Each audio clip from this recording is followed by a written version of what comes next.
This is your godfather of motivation speaking and live on air.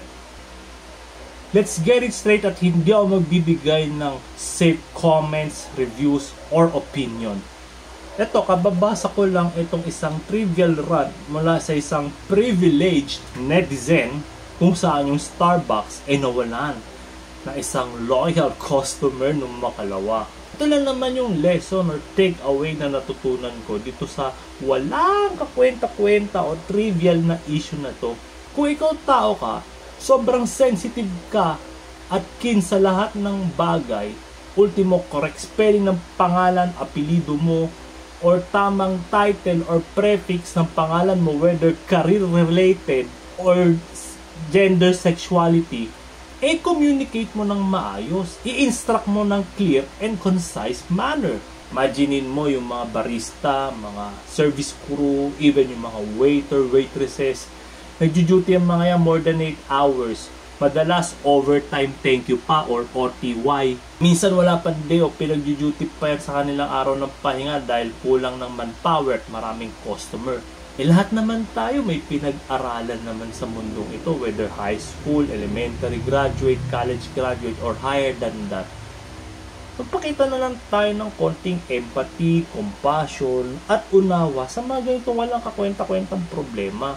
Ako din naman, encounter ko din yan pag umu-order ako sa mga coffee shops. Namamali yung spelling ng pangalan ko, na dodoble yung letra. But I don't want to waste my precious time and energy, so I ignore it. Nayaan ko na lang. Ibang usapan siguro kung unsanitized, unhygienic, mishandled yung food preparation, walang business permit, or life-threatening yung pagsuserve o yung produkto na binibenta ng tindahan. Yun ang i-expose mo. Yun, baka pagtulungan pa natin yan, kuyugin pa natin yan, cancel culture pa natin yan. Supportan ka pa namin. Itong mga ganitong problema, di naging laughing stock ka lang, nagmukhang katawa-tawa sa social media. Putragis yan, puro haha, 260,000 plus. Hindi na kayo natuto dun kay Jude Bacalso.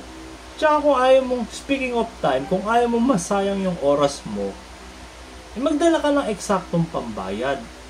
Kaya nga diba sa jeep, ting umaga nanghihingi sila ng barya pag nagbabayad kayo. Ganun din sa mga tindahan na yan. I understand na responsibility ng mga business owner ng mga tindahan na meron silang panukli. Pero case to case basis na rin. Lalo na nasa Pilipinas tayo, puro lahat ng proseso mano-mano. Baka naman bumili ka, ikaw yung buena mano customer sa umaga, kaka-deposit lang nung pinagbentahan kinagabihan para ma-generate yung income dun sa head office. Okay, ikaw yung last customer kung saan na-close na yung POS o yung cash register, nagtali na sila ng benta at na-i-report na. Or baka naman, bago ikaw yung customer, lahat na naging customer, puro tag-1,000 yung binayad.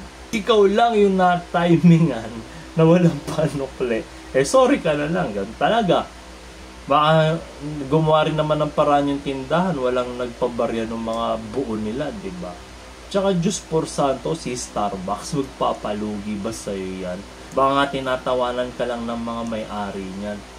Kahit sabi mo na ikaw yung pinaka-loyal na customer ng Starbucks at bumalimbing ka, bumili ka sa mga karibal nila, wala nang pakialam sa'yo yan.